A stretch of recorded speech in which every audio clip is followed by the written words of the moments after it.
Hey folks, quick disclaimer about Greasy Says, my new show about being a game developer for 15 years who's brown.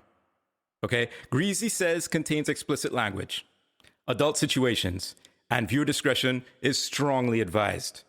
Right? Greasy Says is supposed to be a comedic take on what it's like to be in the gaming industry from my perspective, but I'm not out here trying to make people feel uncomfortable just for the sake of it.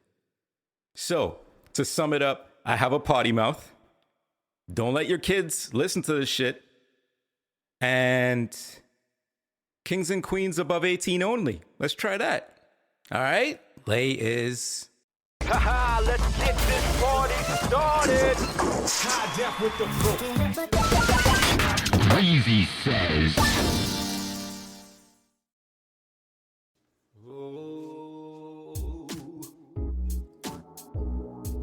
What it do, what it do, what it do.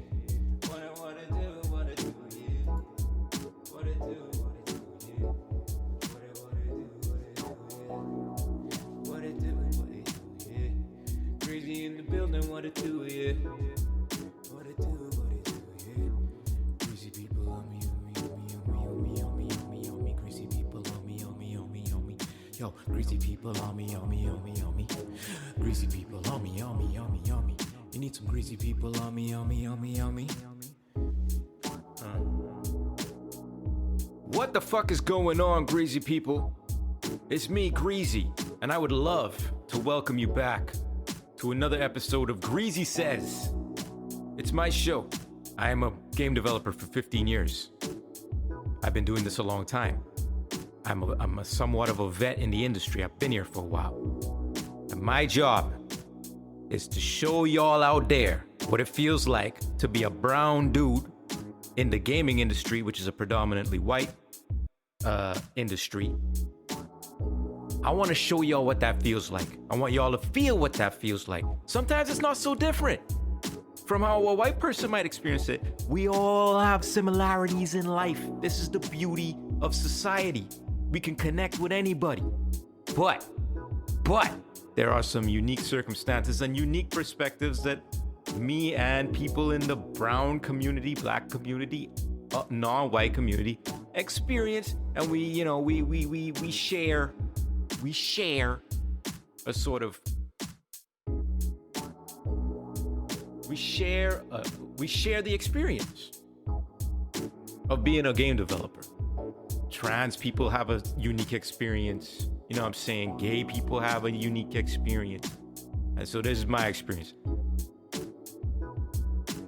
Thank you to everybody who's been listening. Thank you to all my greasy people out there. I just want to tell everybody, keep telling people about Greasy Says. Keep mentioning Greasy Says.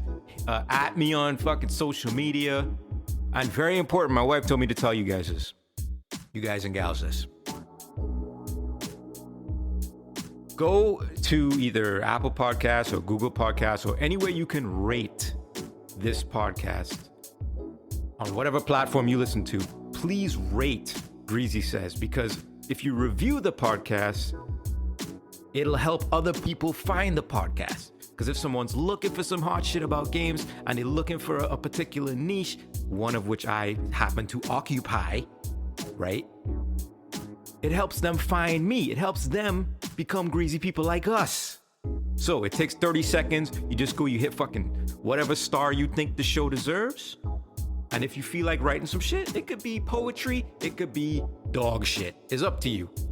30 seconds of your time. Go rate Greasy Says on whatever platform you listen to it. Pause right now. I'll let the beat run. I'm serious. I'll wait. I'm chilling right now.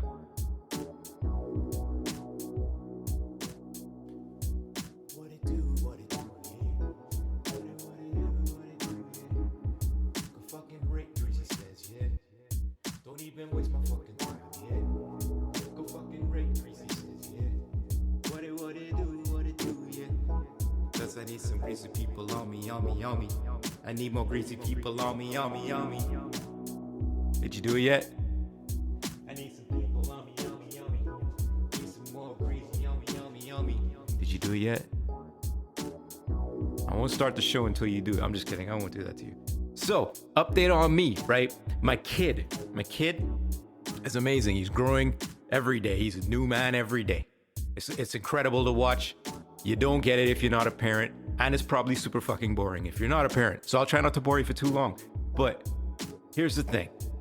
My son, he gets excited. When he gets excited, he sees me come downstairs or whatever, he gets really excited. And when he gets excited, he does this weird thing. He starts backing up. He like starts crawling backwards away.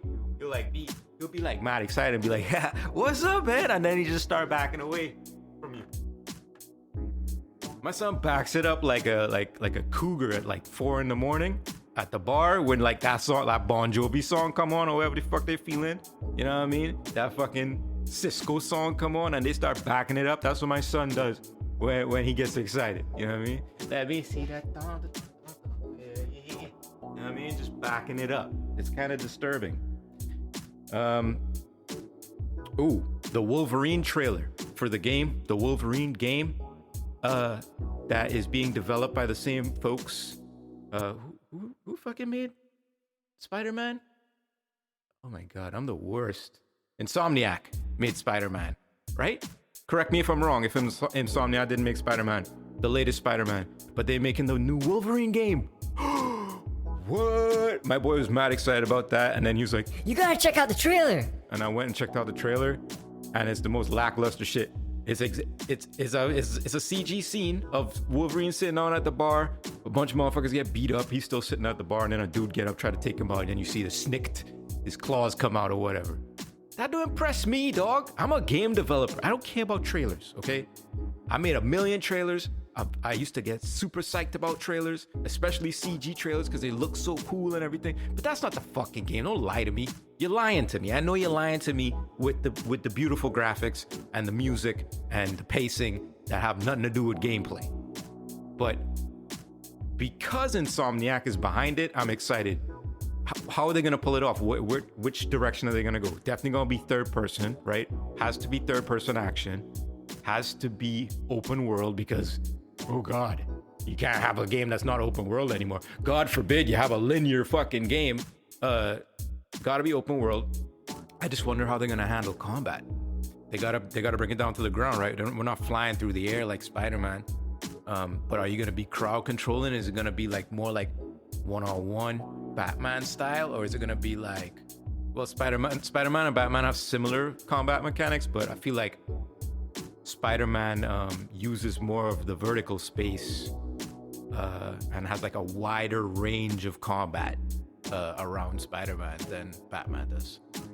But either way, it's gonna be dope. Yo, Insomniac lining up the fucking Marvel exclusives over here. If you like Marvel shit and you want to work on some Marvel games, I suggest trying to get a job over fucking there. Good luck though, cause they got some talent over there. So you gotta be on top of your shit. Anyway, speaking of exclusives, Darkest Dungeon 2. Besides Frostpunk 2, Darkest Dungeon 2 is my most anticipated game. It's way the fuck up there. Mega game. They flipping the script on this shit too, because they go in full 3D and they go in like you're like one single hero party instead of 1 million basically pieces of meat for the grinder, which is what Darkest Dungeon 1 was. But I'm so psyched for Darkest Dungeon 2. I don't give a fuck. I'm getting it for sure. Even if they are exclusive to the Epic Store. Personally, I don't have a problem with exclusive deals, especially in the PC space, because that never really happened before Steam. And even Steam doesn't really have exclusives. But like, I'm like, I have a couple of questions about getting on the Epic Store. People, if you're listening out there and you're one of these business cats, or you're in publishing, or you're doing like work in community and you kind of know the trends, what is so spicy, what is so juicy about an Epic deal, about an Epic exclusivity deal? Are they giving you tons of money? Are they promising you promotion? Like, are the terms of the deal really good for you? Like, it's like you're exclusive for a year and then you could go sell it anywhere else.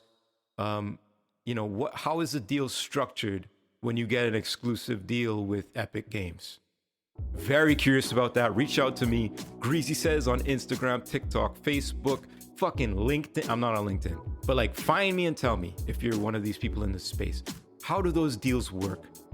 And why doesn't Steam try to get exclusives? Is that because they are majority market holders? You know what I mean? They have most of the market, so they don't give a fuck. And we need to keep shoveling cheeseburgers into Gabe Newell's face? I don't know. I need answers. The Blizzy saga continues. Activision Blizzard saga continues. Fucking, I mentioned in fucking whatever episode I was talking, the Blizzy episode, go back, listen to that, about how like Bobby Kotick comes out in his fucking grandpa sweater and is like, I care about developers, and the shit was, the way they handled it was tone deaf and all this bullshit. They subpoenaed his ass. The federales got involved. Haha, federales came through and they subpoenaed his fucking ass, which is smart because that guy's been there from way back and set up probably a lot of the culture at that fucking studio. So I'm glad the federales were like, wait a minute, let's follow this trail real quick and find out who the real demons are. Yeah, I'm super psyched that the feds are involved. This means this is a major case, and it's only because Activision Blizzard makes so much fucking money that the feds are involved. Who knows where this is gonna go? Way too early to tell. They're gonna be ducking shit like crazy. They're probably gonna lawyer up even more than they lawyered up already. This shit is gonna be a knockdown drag out. Silently, it's gonna be a cold war, yo. Cold fucking war. You ain't gonna hear about shit until it's done, and then the shit is gonna be like, oh, we paid off this motherfucker over here, and we paid these people and money in the right pockets, and boom, boom, boom, we back to business. Call me jaded. You know what I mean? If I see different results, I'll change my fucking tune. I'ma stay jaded for the moment, because I'm greasy like that. Coming back around to what it's like to be a black, in this case, game developer, or fucking tech person, or fucking anything, just existing while being black. You see, fucking Google, a product manager from Google was stopped by security, and they didn't believe he fucking worked there, and they escorted him out the fucking building, even though he works there and he's a fucking product manager at Google. Why? Why would they think, this a bunch of fucking people walk into the building, you might not know who the fuck they are, you might be new at security, I get that, but you know, when you see a black dude roll up, y'all feeling a little different, y'all feeling a little scared. Is that what, he gonna steal all the computers? Listen, I build a lot of computers. Computers are heavy. A single black dude with maybe a backpack, I don't know what he was wearing. He might have had a camping backpack, but max, even if it was ITX, he walking out of there with 2 computers. So he's not really that big of a threat. Okay? Yo, Google spokesperson said they take the workers' concerns very seriously or whatever. Google's ain't gonna do shit about it. This is not even really like a fucking story in terms of Google practices, because yeah, Google's a kind of a shit house, but this is a societal problem. You know what I mean? We still in a even with Black Lives Matter, even with all this wokeness going on out here and people acting like they fucking woke. If a black dude walk into a expensive ass tech company building, he's still getting stopped and looked at in a different way, regardless if he worked there or not. You know what I mean? It's fucked up, but it's the way society is, especially in the fucking States. You know what I mean? So I feel bad for the dude. I feel bad for you, dog. I've been there. I've definitely been there where a motherfucker was like, you don't work here? I'm like, yeah, I do work here. I worked there before you was fucking working here. And they didn't believe me and they wouldn't let me up if I forgot my key card or some shit like that. That shit happens all the fucking time. That's what it's like being a brown, black, whatever, non-white person working in these fucking, you know, high-rise buildings, getting paid my loot for these big-ass fucking tech companies. The shit don't change. The shit don't change just because we're a bunch of educated motherfuckers and we acting like we woke and we paying attention to what's going on in the news. It doesn't change our instinctive motives, our reactive feelings. That shit's bred in for generations. Hard to kick that shit. We gotta work on it. It can improve, but it's gonna take mad work. A lot more work than jumping on Twitter and fucking pasting some shit you saw. or being on Instagram and quoting some fucking picture of some struggling ass black person making coffee or some shit. Okay? Y'all get me. Hey. I start talking about Google, I get heated every time. What's the fucking deal? Google just pissed me off. I mean, fuck. All right, let's start the show, y'all. Today's key is... Age ain't nothing but a number. Getting down ain't nothing but a thing. Are you a game dev over 40? How about over 50?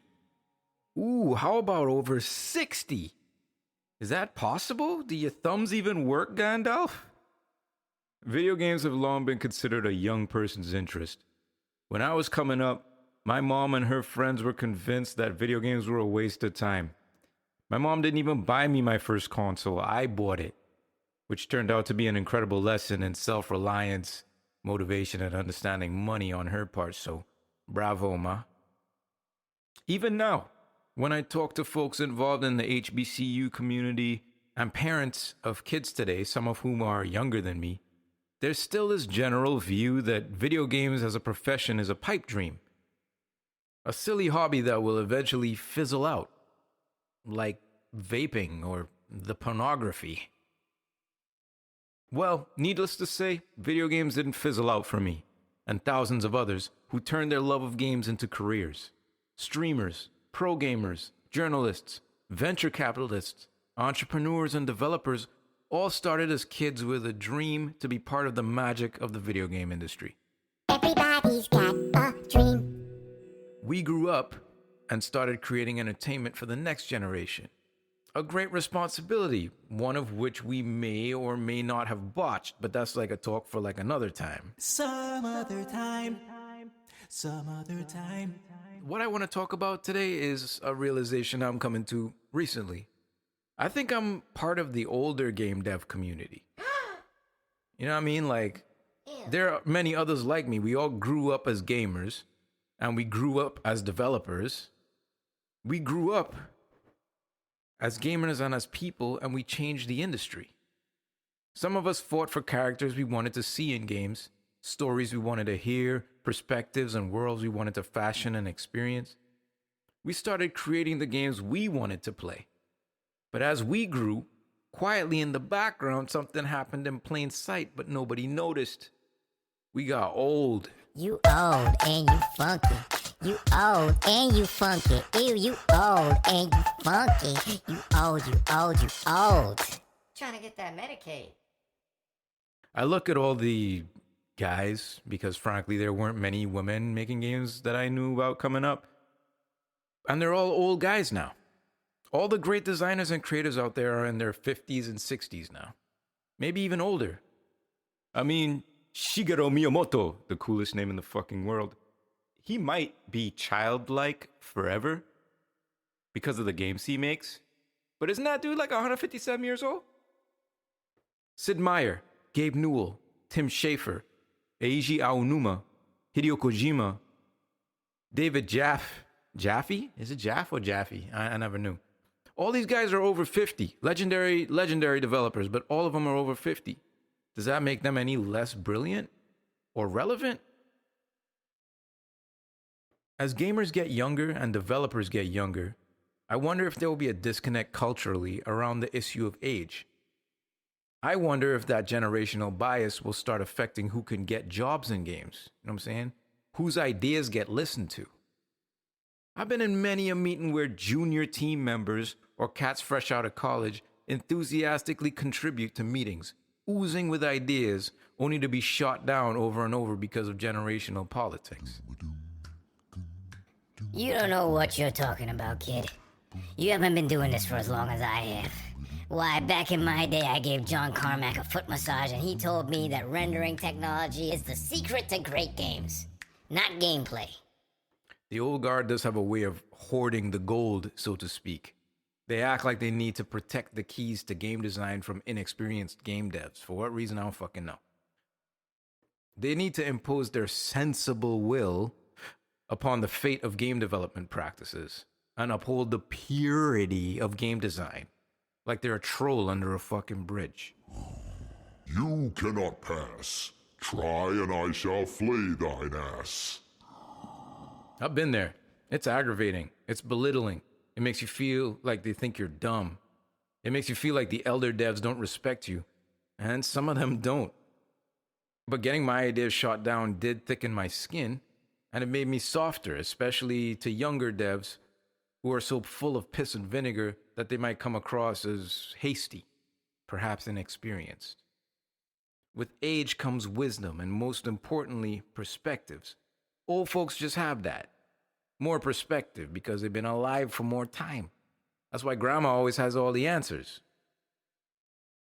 But do the young generation of developers have patience? Do they have perspective?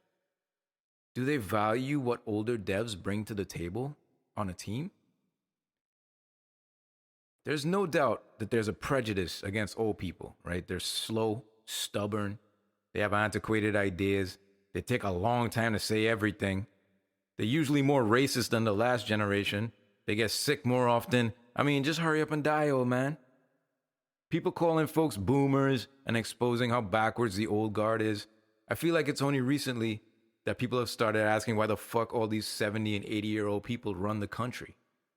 There's this idea that older folks are out of touch and should be put out to pasture.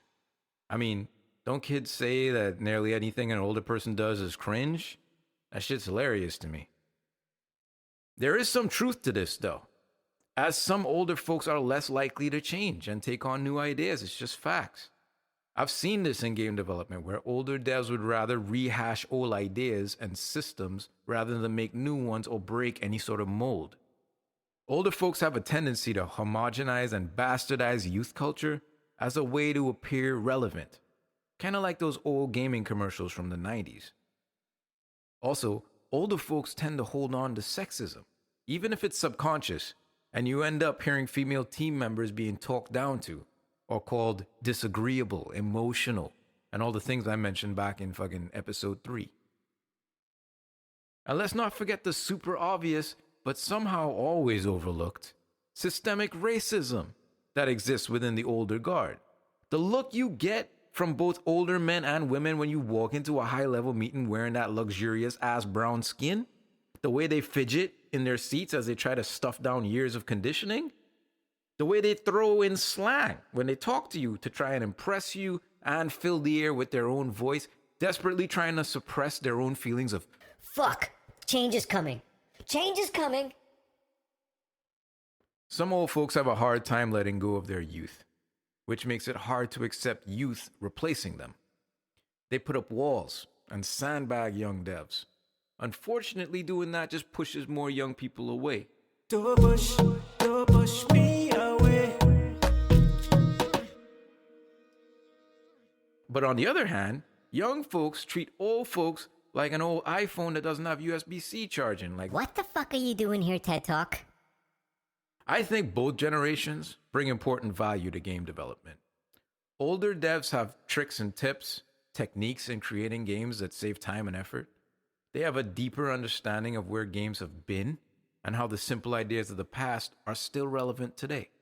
They've seen games come and go. They've seen what fails and what makes waves. They've figured out how to navigate office politics. They're masters of subtlety, some of them. They know how to be present without being overbearing or quote unquote too much. They know how not to try so hard and how to temper their emotions. They know how to be engaged in a meeting without saying much and slide in at the last second with a single poignant comment or design tweak that inspires the entire room. I've definitely seen that. Oldies make great executives. They tend to have more patience and a longer view because of all that experience, which is beneficial when making deals and forming relationships with publishers and board members and all those fucking people. Oldies also have learned work-life balance, a trait usually sorely missing in younger devs. On the other hand, though, younger devs bring enthusiasm, energy, and hope to a team. Whenever I feel like a crusty-ass old developer, hanging around younger devs rejuvenates me. Younger devs have fresher, dangerous, riskier ideas. They don't care about the past because they're busy making the future. Younger devs usually play more games too, so they're more in touch with new game mechanics and new models. Younger devs also tend to know a wider range of development programs and tend to be more hacky with their tools. Being broke and wanting to make video games can make you pretty resourceful. I've found out about all kinds of hacky tools, free VSTs, converters, weird one-off synths, from plucky devs who used to have to use them in college because they couldn't afford the real thing, or they had to get hacked. They had to get hacks or whatever, but shit. So whether you're a whippersnapper or a crusty old donut, we all have our place. We all contribute to this industry. Patience and empathy, like with all things, will help us get along. Let's not turn on each other and fuck this whole thing up. Game players don't need to be a certain age, and neither do us developers. I just spilled fucking water everywhere. I didn't even realize I spilled it. I thought I was good. Wrong, it's fucking everywhere. Great. I'll be back. I'll be back in a second.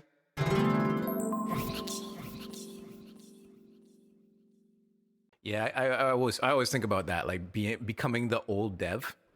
Like, there's something I really like about people who know how to age gracefully. Like, I get real cringy when I see somebody fighting to be young. They're just trying so hard to be young and trying to be, totally up to speed with all the shit that young people are doing. It's kind of like embarrassing to me sometimes. I'm just like, get old, motherfucker. It's cool. Put on your loafers and go take a walk. Go take a flight of stairs with your badass knees. You know what I mean? So, like, especially as a game dev, I want to be in touch with what's new, what's coming out and all that. But I'm not trying to appear like some young, fucking 14-year-old Twitch streamer or shit, talking like young people and all that shit. I have no problem getting old. But I know that there's like this, there's some hate for old people because old people stupid sometimes. So I just hope that, we don't, like I said, we don't turn on each other and shit. I did have this one experience that made me feel fucking ancient. I was working on a game and we were playtesting it. And the playtest came back. It was like a handful of people. Playtests will fuck you up. But it was like a handful of people, maybe 10 people, 15 people or something like that. And one of the comments from one of the testers was like, this game feels like it was made by a bunch of fucking old people.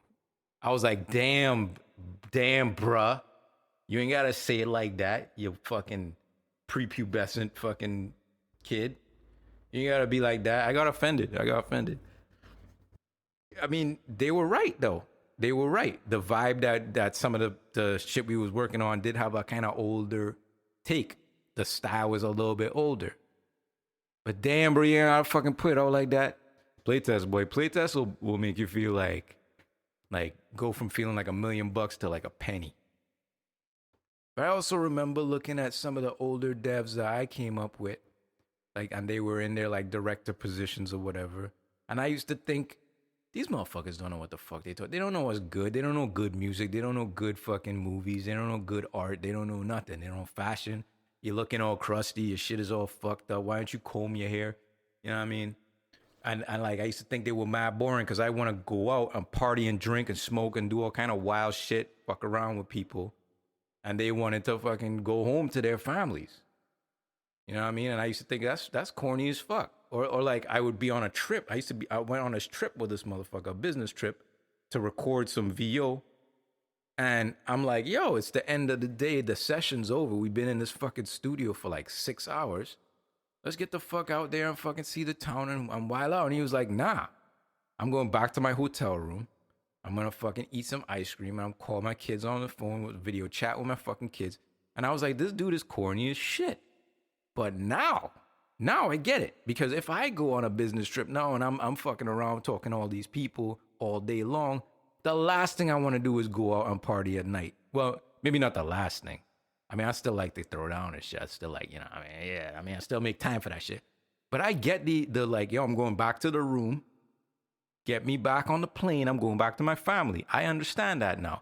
Perspective is a crazy thing. And that's what old people have. And I don't give a fuck who you are. If you young, you don't have that perspective. Period. You could be the wisest motherfucker in your group of friends, the wisest motherfucker on your block. You could be, you know what I mean? You like an old man. You like an old head. You got that old head energy. You still don't have experience, ma'am. You still ain't, you know? That only time gives you that shit. And like, time is a great teacher. And that's what all these older devs have is time. Time and perspective. You get me? Dope or dumb? You guys ever hear about Zoomers? Zoomers. I didn't know about this shit. It's apparently the name for Gen Z. Did y'all know that? I didn't know that. Did y'all know that? So like millennials versus Gen Z, right? I guess I am kind of almost a millennial because like millennials are like from 85 onward, right? Up to a certain point. And then Gen Z is from 95 onward, from 1995 onward. So they call them like, just like young people call old people boomers. I guess old people calling young people Zoomers. It's the dumbest shit ever. It doesn't fucking matter. We're all idiots. Holy shit, I dropped it again. What is going on with me today? It's my old brain, y'all. The reflexes aren't what they used to be. Wow, time really got away from me today. Talking about old people. Maybe that's a sign that I'm old. I've rambled on for fucking ever and I lost track of time. That's something that old people do. Quick listener submission. Kind of a listener submission. Somebody hit me up and told me, good to see you speaking truth and cooking chicken. Now, you might not understand the cooking chicken part. That's because on TikTok, a young person's platform, full circle, am I doing it? On TikTok, I do cooking videos like every few Fridays or at some schedule. I can't remember what it is. And I'm out there cooking food, and I guess I must have cooked some chicken. I could have taken this as like a racist thing. I'm out here cooking chicken, but I didn't. I'm not trying to be that sensitive. You know what I mean? Come on, relax. It's all good. But I'm glad to hear that people are out there taking it in and they like me speaking my truth and cooking my chicken. All right, let's wrap it up. And let's find a little gratitude in our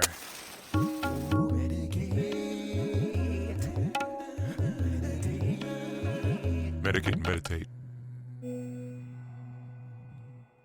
This week, I'd love to celebrate 5 things that are great about being an old fuck. Number 1, going to bed early. There's something about it. For many years, for many a year, I and many of my friends would stay up until the wee hours of the morning, writing music, playing games, fucking around, drinking beers. Nowadays, there's something really sweet about going to bed at 9:30 p.m. It sounds sad, and it probably is, but I won't know, because I'll already be asleep. Number 2, no age restrictions on the games I can buy. Sure, if you're under 17, there are restrictions on what types of games you can purchase. Rated M for mature means your ass can't buy it. You can't get that new GTA, but you'll probably find a way to get it anyway, because nobody upholds those fucking age restrictions anyway. Number 3, being comfortable in really, really short pants. As a youth, I would consider short pants on men kinda stupid. And gross. It looks weird. And gross. Your bony knees and thighs exposed. You're not sexy in shorts, I used to think. People who wear shorts are not sexy. They're gross. But as an older gentleman, I could give 2 fucks about what's sexy, 'cause I'm old. So I can wear my disgusting short pants for everyone to see and silently judge me. Number 4, no more drama. My oh my, in my 20s and 30s, the drama I would get into. The fights, the screaming, the wackiness, the debauchery. Getting myself into situations that made my life a living hell. Because I didn't know any better, because I was young and stupid. But now as an old fuck, I'm drama-free. Sure, my life is boring, but there's no drama in a boring life. And number 5, I am more comfortable than ever in my own skin. When young people say I don't give a fuck, it's not true. They really do give a fuck. They give a lot of fucks. But an old person doesn't even have to say I don't give a fuck because they don't need to tell anyone that they don't give a fuck. They're comfortable in their own skin. They have nothing to prove to anyone. And I just can't put a price on that. If you're an old fuck like me, what are you grateful for, you crusty old crab? I'm kidding. You're not a crusty old crab. You're beautiful in your own wrinkly way. Listen, guys, I may be shitting on myself for being old, and I might be shitting on young people for being young. But we're all in the same boat. We're all just trying to make it. We're all trying to be happy. We're all trying to make great games. Let's just get out there and make great games together. Let's feed off of each other's experiences and bring those into the games that we make. You know what I'm saying? Old man at the top, you sitting there in your fucking slacks and in your swirly chair in your office with your mahogany desk. Why don't you go have a fucking tuna sandwich with some of the younger cats on your team or the younger cats at your studio? And younger people, why don't you go help old Jeff over here across the street to get into the studio safely so he doesn't kill himself and break a hip? You know what I mean? He's trying to skateboard and be young with you guys. Okay, don't let the old folks skateboard or dunk basketballs. It's gonna end badly. Their bones are brittle. So be safe out there. So that's it. That's another episode of Greasy Says. Once again, I want to ask people to please rate this show on Google Podcasts, on Apple Podcasts. Just take 5 seconds and give me a rating. That'll help other people find the podcast. I appreciate you. Hit me up on Facebook, Instagram, and TikTok under Greasy Says. Hit me up on Spotify, Bandcamp, and Soundcloud under the name M-Cue. That's M-CUE. Ask me questions. Give me keys to perform on the show. Show me love. Show me hate. Do whatever you gotta do. Put more grays in my beard. I don't give a fuck. I love and appreciate every single one of you listening. Even the ones catching up. We're here. We ain't going nowhere. We got more episodes to come. Let's finish out the year strong. All right? Greasy people!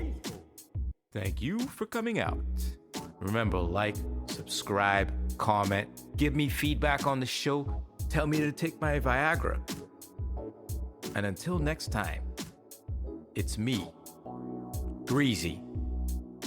And I forgot where I put the room key. Laters.